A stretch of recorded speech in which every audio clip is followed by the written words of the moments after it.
Agora vamos falar de eleições e temos o prazer de convidar para participar do Central de Notícias neste momento o pré-candidato à presidência da República, Renan Santos, do Missão. Boa tarde, candidato. Muito bem-vindo. Obrigada pelo seu tempo, por essa oportunidade.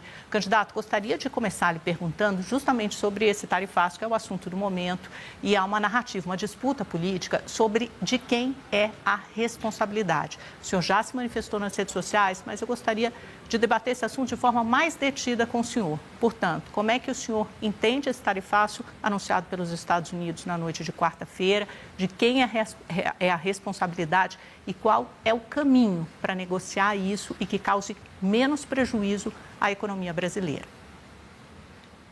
Vamos lá, muito obrigado aqui pelo convite, estou muito feliz de estar presente. E essa é uma discussão central para o Brasil, porque o Brasil, do ponto de vista geopolítico, ele está numa encruzilhada.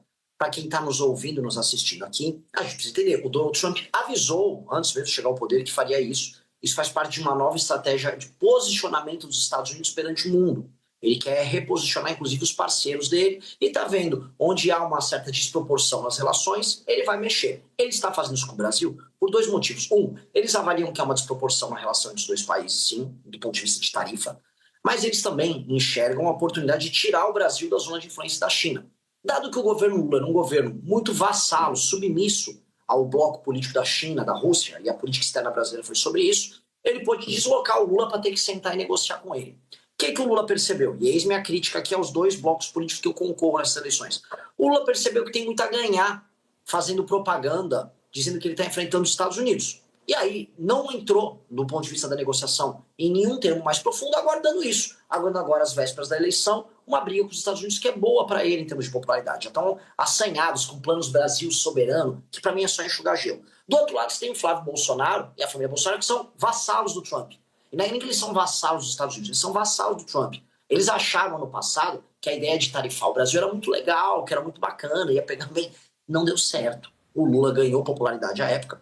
E agora o Flávio foi tentar fazer mais uma pataquada lá nos Estados Unidos, também não se deu bem. Então é uma situação ridícula de falta de liderança. O Brasil não consegue nem sequer ter uma estratégia aposta, porque está todo mundo pensando apenas na agenda eleitoral.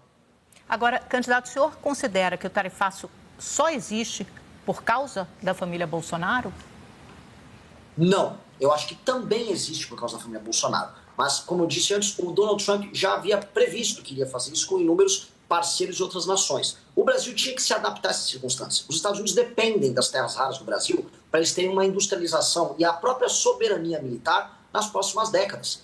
E eles precisam sentar para conversar com a gente. O Brasil tem a segunda maior reserva do mundo de terras raras. O Brasil poderia sentar e obrigar os Estados Unidos a ter uma nova relação conosco em novos termos, que é o que eu estou propondo. Um realinhamento geopolítico do Brasil, que o mundo vai depender em grande medida do Brasil para poder fazer frente à China. Nada disso foi feito. O Flávio Bolsonaro nem sabe o que é. Mas, candidato, como seria isso? O senhor fala em obrigar os Estados Unidos, parece um termo um pouco prepotente quando a gente fala da maior potência do planeta. Como é que o senhor negociaria com os Estados Unidos, por exemplo, terras raras e outros temas de interesse para reduzir as tarifas contra o Brasil ou talvez até extingui-las? Eu tenho contato com, não só com membros da Casa Branca, com membros da atual administração americana. Quando eu falo obrigar, eles são obrigados a fazer isso simplesmente porque um F-35, que é o principal caça americano, vai meia tonelada de terra rara. E essa terra rara que vai no principal avião a jato de guerra dos Estados Unidos é toda extraída e processada na China. Então, eles vão precisar construir uma indústria paralela, estão desesperados investindo nisso, e o caminho natural é sentar com o Brasil. O que eu quero falar é, o Brasil tem que utilizar essa posição privilegiada que ele tem para realinhar a relação com os Estados Unidos. Transferência de tecnologia, nós fazemos nossas reformas de competitividade, atrair empresas americanas, fazer o processamento e a produção de componentes, ímãs, elementos luminotécnicos que também são produzidos através das terras raras, aqui dentro, reindustrializar o Brasil em parceria com os Estados Unidos, porque a China hoje é nosso maior parceiro, mas essa parceria vem com preço. Nós estamos nos desindustrializando muito. A gente está primarizando a nossa economia. Uma relação boa com a Europa e os Estados Unidos mudaria isso. Aí o senhor ofereceria algum tipo de exclusividade ou preferência para os Estados Unidos processarem terras raras aqui no Brasil, em troca dessa transferência de tecnologia? O senhor acha que eles seriam um parceiro preferencial nessa área de terras raras, por exemplo? Depende do que eles oferecerem para a gente. Eu sei que a União Europeia também quer trabalhar conosco, o Japão quer ter uma nova industrialização baseada nisso, Taiwan, que já trabalha com semicondutores, precisa. Então Então vamos sentar todo mundo numa mesa e vamos falar, olha, o Brasil está aqui aberto a fazer troca de tecnologia e processar as terras raras aqui e trabalhar em parceria com as grandes nações aqui, gerando emprego aqui e subindo a escala global de produção nossa. Essa é a nossa parceria. Se os Estados Unidos estiverem afim, e eles têm necessidade de construir isso, podem ser um parceiro preferencial, como a União Europeia também pode ser. Candidato, vou chamar os nossos analistas para participarem dessa entrevista, começando pela Anitta, que nos ajudou a marcá-la. Agradeço demais, desde já, minha amiga. É sua a próxima pergunta. Oi, candidato, obrigada por aceitar o convite do SBT News. Eu tenho uma pergunta para você, deputado, candidato, com relação ao Bolsa Família. Você é um crítico assíduo do Bolsa Família nas suas redes sociais, eu acompanho de perto várias publicações que o senhor faz por lá. E eu tenho uma dúvida específica quanto a isso. Eu queria saber se você é contra qualquer tipo de assistencialismo por parte do poder público ou se você tem uma ideia alternativa. Não, eu não sou contra todo tipo de assistencialismo e eu defendo que o Bolsa Família, para pessoas que vivem em cidades que não têm atividade econômica, ou especialmente mães de família que não têm como prover sustento, especialmente mães solteiras, elas tenham acesso ao Bolsa Família.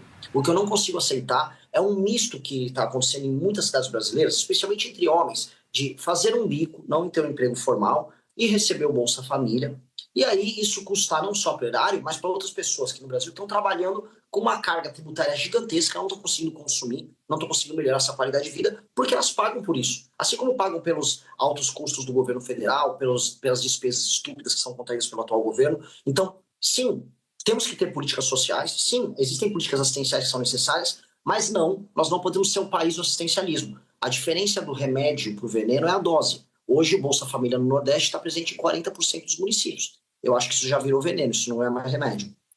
Agora, candidato, como fazer essa distinção, né? Porque as famílias que têm direito a esse programa assistencial, ao Bolsa Família, fazem parte do CadÚnico, aí tem aquele salário per capita familiar que define. Como é que o senhor separaria homens que recebem Bolsa Família e supostamente não aceitam outro emprego, um emprego com carteira assinada para se manter com Bolsa Família e mulheres? Como é que o senhor vai fazer essa distinção de quem pode ou não receber a assistência?